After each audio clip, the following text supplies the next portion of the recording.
আসসালামু আলাইকুম, সবাই কেমন আছেন? তো আলহামদুলিল্লাহ আমরাও ভালো আছি। তো নতুন আরো একটি ভিডিওতে সবাইকে স্বাগতম জানাচ্ছি।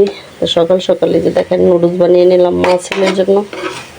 এত গরমের মধ্যে আসলে খাবার দাবার ঘুম গোসল কোনো কিছুই ভালো লাগে না, শুধু গোসল মানে মন চায় যে ঠান্ডা পানির মধ্যে ডুবে থাকতে, এরকম অবস্থা হয়েছে।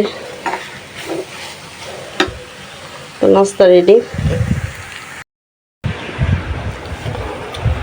দুপুরে কি রান্না করি জানি না, প্রচণ্ড গরম, রান্না করতে ইচ্ছা করতেছে না। নুডলস বানাইলাম,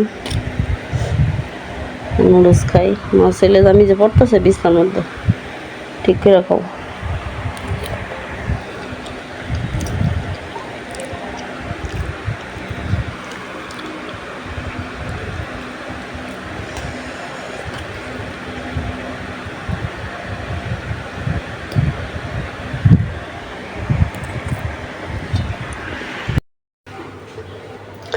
তো আজকে দুপুরে রান্না করতেই ভালো লাগতেছে না, তো ভাবলাম ডাল চচ্চড়ি করবো আর একটু কাঁচমরিচের ভর্তা বানাবো।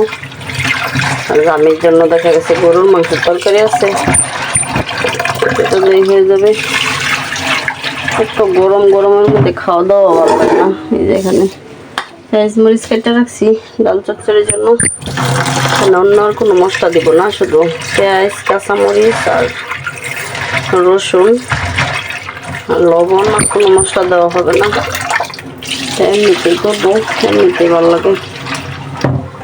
এত গরমের মধ্যে আসলে কোনো কাজ, কোনো খাওয়া, কোনো কিছুই ভালো লাগে না। ঘুম, সারা রাত ঘুমাতে পারি নাই, গরম, প্রচণ্ড গরম। আর আমাদের বাসায় তো প্রচুর গরম, বাতাস ঢোকার কোনো রাস্তাই নেই।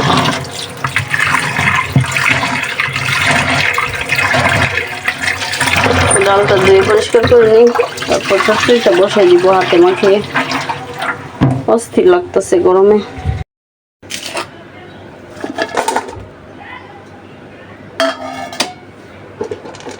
দেব সরিষার তেল দিয়ে হাতে মাখিয়ে বসিয়ে দিব। গরমের মধ্যে দেখা গেছে হালকা পাতলা খাবারই ভালো লাগে, বেশি ভারী খাবার খাইলে দেখা গেছে এমনিতে গরমের মধ্যে সমস্যা হয়।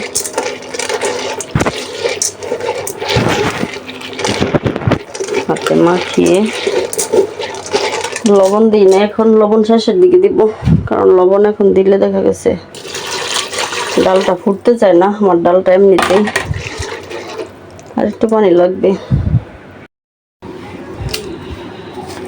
তো পেঁয়াজ মরিচের ভর্তা বানিয়ে ফেললাম। শুকনো মরিচগুলো হালকা একটু টেলে নিয়েছিলাম, মরিচটাও পেঁয়াজটাও সব কিছুই। তো ডাল ভর্তার সাথে দেখা গেছে ডাল চচ্চড়ির সাথে এই ভর্তাটা খেতে ভালো লাগে। আর গরমের মধ্যে আমার কিছুই খেতে ভালো লাগতেছে না, সেজন্য ভাবলাম একটু ভর্তা করি। মরিচ ভর্তা করলাম, ডাল চচ্চড়ি আর গরুর মাংস তরকারি আছে। আমি তো এগুলো খাবে না গরুর মাংস ছাড়া। তো ভর্তা বানানো কমপ্লিট।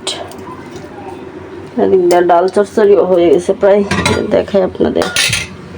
হাতে মাখিয়ে কুকারে বসাই দিছিলাম, হয়ে গেছে। আর একটু পানি শুকালে নামিয়ে ফেলবো। ওহ যে গরম!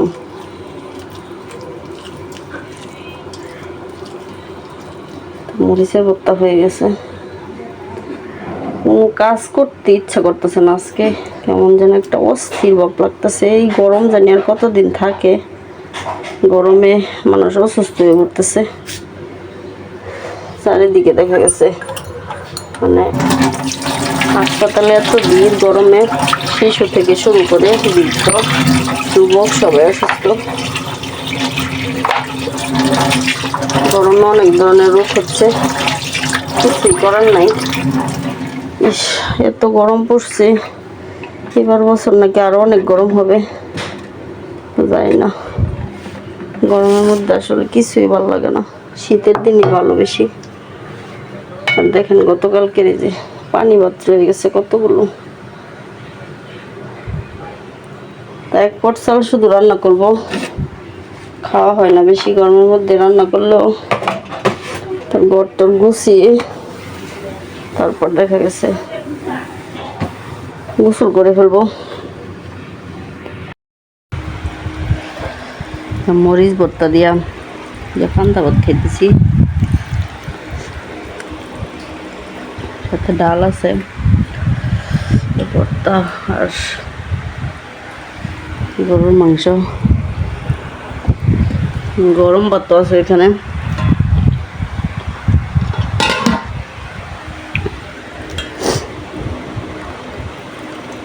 তো গরমের মধ্যে দেখা গেছে পান্তা ভাতই ভালো লাগে।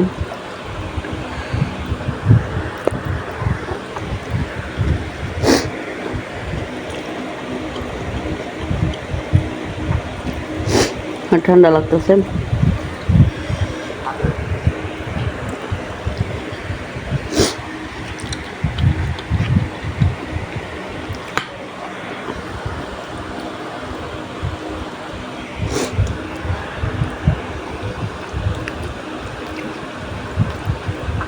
ডাল চচ্চড়ি মজা হয়েছে।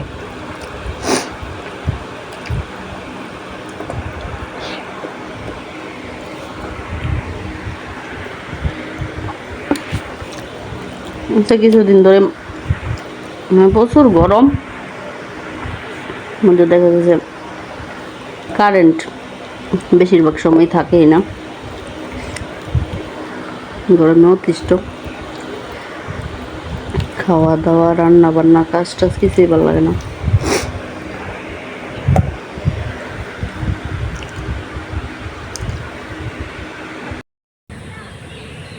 তো দুপুরে খাওয়া দাওয়া করে একটু বিকালে একটু হাঁটতে বের হয়েছি। তো এই টাইমে হাঁটাহাঁটি করলে ভালো লাগে। সন্ধ্যা হয়ে যাবে কিছুক্ষণ পরেই। তো দেখেন বাইরে প্রচুর বাতাস, প্রচন্ড বাতাস বাহিরে। রুমের ভিতরে কি গরম। তো ধান ক্ষেতগুলো প্রচন্ড কাশি আমার। ধান ক্ষেতগুলো কিছুদিনের মধ্যে এই যে ধান পেকে যাবে, ধান কাটার সময় হয়ে যাবে। 1 সপ্তাহের ভিতরে ভালোই ধান হয়েছে, অনেক সুন্দর। এই গাছের মধ্যে আবার কলাও আছে, যে দেখেন প্রচন্ড বাতাস, এদিকে আরাম লাগতেছে। দাঁড়াইছি পরে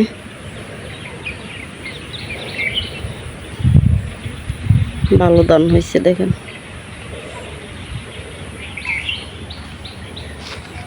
তো আজকে সারাদিন গরমের জন্য ভালোভাবে ভিডিও করতে পারি নাই, রান্না বান্নাও তেমন একটা করি নাই। প্রচন্ড গরম, কিছুই খেতে ভালো লাগে না। তো মাত্রই বাসা থেকে বের হইলাম, তো ভাবলাম একটু ঘুরে টুরে আসি।